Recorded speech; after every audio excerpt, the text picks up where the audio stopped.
Hello and welcome to the Poetry Exchange. I'm Michael Schaefer. And I'm Fiona Bennett. Lovely to see you, Fee. How you doing? I'm all right, Michael. It's brilliant to see you. I feel like I've been seeing you a lot, but I haven't. We've been on the phone a lot and the email a lot. And now there you are. So that's excellent. Yeah, we've got back into the new year and kind of hit the ground running. Yeah. We've been busy. Shall we tell people what we've been busy doing? Yes, go on. Michael? I'm teasing. You're right. Yes. So we are absolutely thrilled to let you know about an event that we've got coming up. We wanted you, our listeners, to be the first to know, and we're going to be spreading the word on social media in the weeks to come. We are going to be hosting an online one-off, one-night-only event called In the Company of Poems. And it's going to be happening on Friday, the 19th of February, from 7 till 8 p.m. UK time. And it's a fundraising event where we're looking to raise some funds to keep the Poetry Exchange going with all of the various projects that we look to do, including the podcast. And we're going to be gathering an extraordinary group of poets and performers and readers of great words to read some of the greatest poems of all time, modern, of the past, known, unknown, very well known, all manner of poems will be there with us. Fee, do you want to talk about who we've got coming? Yeah, it's so exciting. And we're calling it In the Company of Poems. And we've got such great company coming to read with us. So we've got Malika Booker, phenomenal all-star Malika Booker, recently winner of the Forward Best Single Poem Prize. I'm sure lots of our listeners will be familiar with her work. Amazing. She's going to join us. Who else we got, Michael? Tobias Menzies is going to come along. Tobias is the most incredible actor. I did Hamlet with him many years ago, and he's been playing Prince Philip in The Crown recently. So Tobias will be there. It's also really brilliant that Natasha Gordon, phenomenal playwright and performer and friend of the project, there with us in the early days, is going to join us. Hafsa Anila Bashir is going to be with us, and William Tuckett, choreographer, performer and lover of poetry. And of course, we've got Roy McFarlane, who's a great friend of the project and featured on our episode talking about his love of the Langston Hughes poem, The Negro Speaks of Rivers. And Michael, to complete the lineup that we're announcing so far, because who knows who else might be coming along by the time we get to February or whatever, John McAuliffe, phenomenal poet, wonderful, insightful writer, intellect, champion of poetry, and a great friend who's helped us along the way from the beginning. And we're delighted he's going to come and read a couple of poems too. And of course, you and I will be there, Fiona. And we might read a couple of poems as well. Oh, yeah, that's right. So if you would like to come, what should people do, Fee? They just need to go to the website, to our event page, and there'll be details there of how to go through to the booking page and make sure you secure your place for this one-off online evening in the Company of Poems. Perfect. So that's thepoetryexchange.co.uk. Find yourself there. There will be instructions where you can reserve your place. And we really look forward to seeing you there. So no less exciting is this month's episode, Michael. It's one of those things where you think, how blessed are we to have had this conversation with this wonderful visitor, with this terrific standout poem, and to have the opportunity to share it with people at the beginning of this year. A poem that is truly about coming through in ways that people will discover as we head into the episode. Yeah, I actually wasn't present at this conversation, and this is my first Sylvia Plath poem. So it's been a real treat for me to listen to it, and I hope everyone feels the same listening to it. You'll be hearing Fiona and John talking about Mushrooms by Sylvia Plath, the poem that's been a friend to Jenny.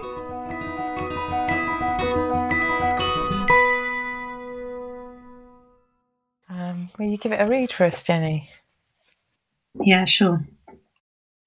Overnight, very whitely, discreetly, very quietly, our toes, our noses take hold on the loam, acquire the air. Nobody sees us, stops us, betrays us. The small grains make room. Soft fists insist on heaving the needles, the leafy bedding, even the paving. Our hammers, our rams, earless and eyeless, perfectly voiceless, widen the crannies, shoulder through holes. We diet on water, on crumbs of shadow, bland-mannered, asking little or nothing. So many of us, so many of us. We are shelves, we are tables, we are meek, we are edible, nudgers and shovers in spite of ourselves. Our kind multiplies. We shall by morning inherit the earth, our foot's in the door. Oh, wonderful, fantastic, beautiful reading. Actually, a wonderful poem to have in the morning as well, isn't it? Yeah. And at this time of year. Something that makes you whisper it, doesn't it? Yes, yeah, it was lovely. It was really lovely. So, Jenny, tell us how this poem came into your life. Well, I suppose it was Sylvia Plath in general, really. There's something about it where I keep coming back to her, and I kind of never lose that first response, the kind of first sort of excitement that I had when I first read her, which was probably as late teens, something like that. But this poem, I suppose what I love about Sylvia Plath is her amazing use of imagery, and I suppose what this poem is an example of that for me, of when I kind of first discovered how amazing language can be, and that's kind of what really got me interested in poetry to begin with. I mean, it's almost an exercise, isn't it? I suppose, how can you explore one object or, something in nature, or without ever saying what it is, and, whether it's symbolic or not, how can you describe it? How can you make it something so much bigger than it is? And it's an incredible example of that, I think. Overnight, very whitely, discreetly, very quietly, our toes, our noses take hold on the loam, acquire the air. Nobody sees us, stops us, betrays us. The small grains make room. It is absolutely an incredible example of that. And it's also, there's a lightness of touch in this. There are many other Sylvia Plath poems where you might think, oh, when you're talking about, the command of language, you might think more towards the sort of flourish of it in some way. And this is a different tone, isn't it? Yes, it is. And I think that's what's amazing about it. Capturing this, let's say they are just mushrooms, but through the rhythm, through the way it's put together, is this, it's in the form of it, this quiet but pressured resistance and growth that I think is just pleasing somehow. And I think maybe this sense of the kind of wonder and power of, people, things, whatever, that are quiet, that are meek, that are under the surface, that are hidden, these kind of hidden lives that actually are part of a collective, a movement, or whatever, that pushes. So I love that it's light. It's the duality of that she keeps this kind of light softness, this sort of, it's in all the kind of, whitely, discreetly, quietly, this sort of meekness. And yet that also pushes you on in the poem. It keeps moving forward and forward. It's this quiet kind of surge upwards, which you feel as you read it, I think, where she's got these sort of internal rhymes like fists insist, and it applies a pressure, I think. I mean, soft fists, just the softness and the strength all in one. I love what you're saying about, here's something about the quiet insistence, something that might be under the surface, but that has a power to push or to keep moving in some way. Soft fists insist on heaving the needles, the leafy bedding, even the paving. Our hammers, our rams, earless and eyeless, perfectly voiceless, widen the crannies, shoulder through holes. I think she sets that up in, every verse has this contrast of suggesting this kind of quiet submissiveness, and then absolutely in the next line contradicting it, this little or nothing, and then so many of us. There's something quite magical about it. I mean, obviously Sylvia Plath's very famous, and we know a lot about the kind of tragic history, and we know much more about the latter poems of her life, which are much more kind of visceral. And there's something about this that has this sort of fairy tale quality, and I think she had this amazing playfulness, and there's a joy in there in her use of language, and I think that's what I've always found quite exhilarating. I think something about the our hammers, our rams, these kind of little personification things of imagining little mini battering rams, like this whole little world out there that's quite fairy tale about it, which I love as well. We diet on water, on crumbs of shadow, bland-mannered, asking little or nothing. So many of us. We are shelves, we are tables, we are meek, we are edible, nudgers and shovers in spite of ourselves. Our kind multiplies. I think this is a very particular choice that she makes in this penultimate stanza. Nudgers and shovers in spite of ourselves. As though, I suppose, whoever they are, they're not looked on as... I suppose they're not given the hand up, essentially. Whether it's their nature or what... Well, it's not their nature. I mean, we can see their nature. That's what's pushing through. It's where they've been placed, the lowest of the low. But so I suppose it's in spite of themselves. But I think I'd take from that, that's how they've been made to be, and can break out against that and do. So it's in spite of ourselves, but it's also because of ourselves, I think. Yeah, it's a very complex idea and quite difficult to get at, isn't it? The understanding of the contradiction of meekness and resistance. And I mean, we all have to overcome something in ourselves. Resistance, you're always doing something in spite of yourselves. I certainly am. I think that's the hopefulness in it, isn't there? There will always be obstacles, and you might be your own obstacle, but there's a way through. I love the looking out that the poem is giving you now, Jenny, and as a way of, the connecting to the multitude, the feeling of being part of the many of us that are coming through or pushing our way through this time. I wonder if any other moments come to mind now where it's this poem as a kind of touchstone for your journey of overcoming obstacles of any kind. I wish I could say it had. I don't know whether I'm quite there yet. But I think I just love that sense of a kind of secret interior idea. And at exactly the same time, this kind of big picture, big world, big inheriting the earth. And I think that always works for me in some way.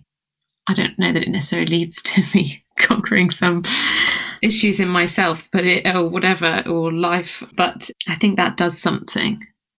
Not to impose something grander than I expect you would accept, Jenny, but, there's a vision, isn't there? It's holding a vision for you of this idea of close, intimate, secret, interior knowing and understanding and will. that being connected out into the world.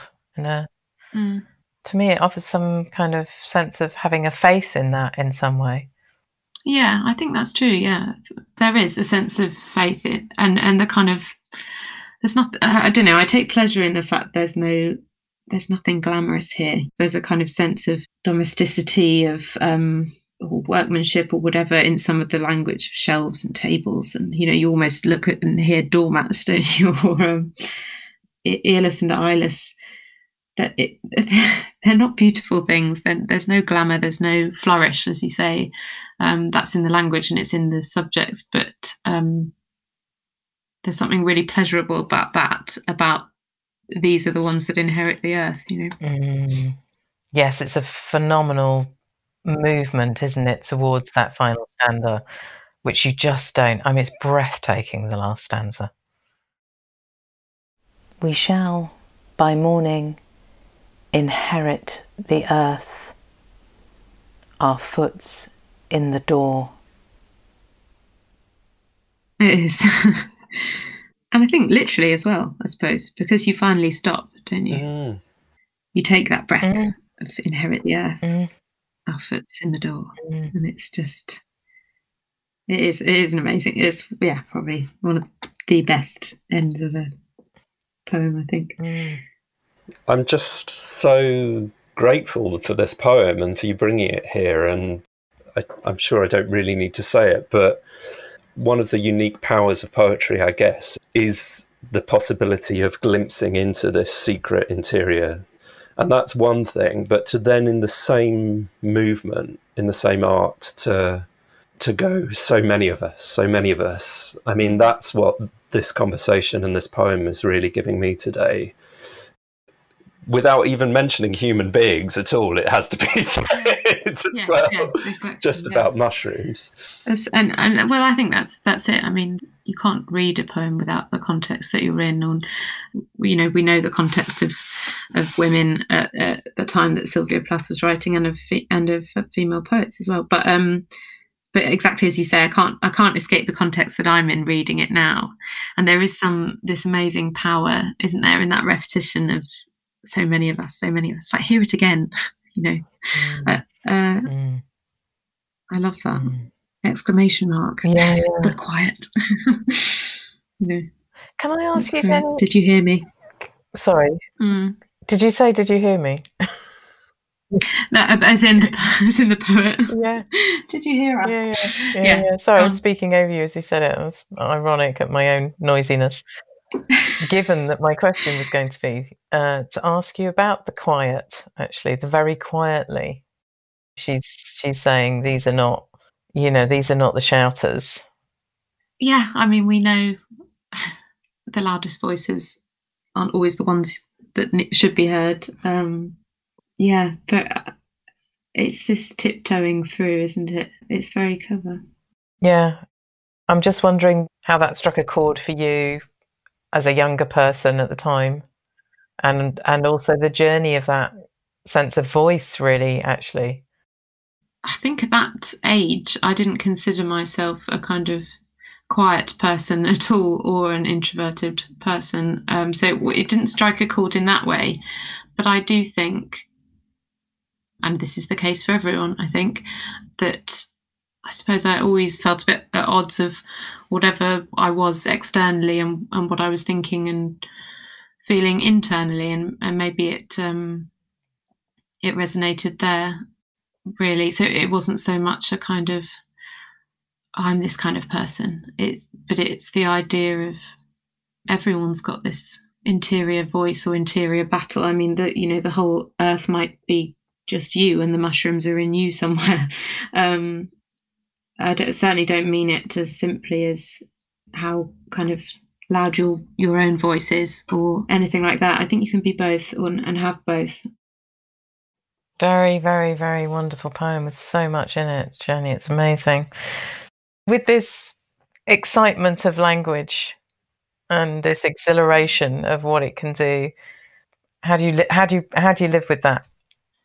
That's a good question. I wish I could say I've written 3 novels in or something. We all wish that, Jenny. Yeah. I think for me at the moment, it has been just part of the kind of survival, really. And I hesitate to say escape. I'm not in dire straits, I'm fine. But there's something about instilling some kind of inner energy and life back into you when you don't feel you have much of it. I think it's mostly just encouraged me to read more, to pick up poetry books regularly, really. It's been part of the getting through, I think, more than I wish, inspiring me to write as brilliantly as this. But it's for sure part of the survival. And I shock myself sometimes because I think it probably makes it sound like I read all the time. But it's surprising how, even when you love reading, and I don't know if other people have found this, but sometimes I find myself between books or between things, haven't actually picked anything up for ages.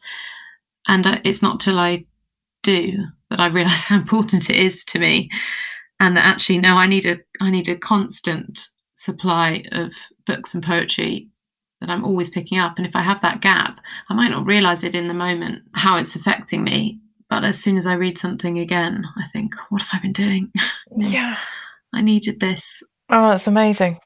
Yeah, it's so well expressed. So it's a sort of space, isn't it? It's a replenishing that we need. And yeah, almost like the thing when you forget to drink water in a day and suddenly you don't feel quite right. Yeah. So you've beautifully brought us the poem that's been a friend to you. If you had to describe this friend, what kind of friend would you say that it's been? I suppose it's perhaps my very, very small little friend who's always sitting on the end of the bed, that I don't always spot, but is constantly there, smoothing the covers, tucking me in, keeping the bed warm, and holding my hand when I recognise that they're there. Sylvia Plath, Mushrooms. Overnight, very whitely, discreetly, very quietly, our toes, our noses take hold on the loam, acquire the air. Nobody sees us, stops us, betrays us. The small grains make room. Soft fists insist on heaving the needles, the leafy bedding, even the paving. Our hammers, our rams, earless and eyeless, perfectly voiceless, widen the crannies, shoulder through holes.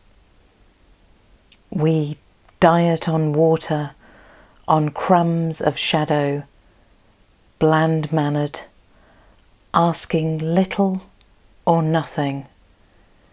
So many of us. So many of us. We are shelves, we are tables, we are meek, we are edible, nudgers and shovers in spite of ourselves.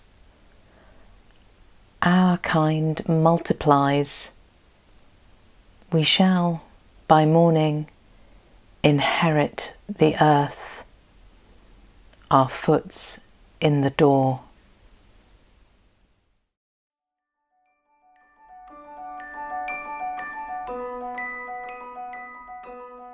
That was Fiona with the gift reading at the end there.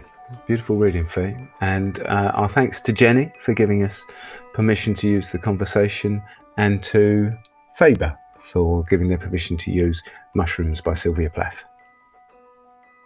There's something about the quiet persistence in that poem that really struck a chord for me, Fee. I think that was really one of the things that struck me, Michael, with talking to Jenny and looking back at that poem, was just that it's there in that very first collection that was published early in her journey as a poet, and it's just all there. and it carried on and deepened and widened and went in many ways. But yeah, it's a great poem to lift up and to encourage people to either go and read more of Sylvia Plath's work or return to it if it's a while since you have.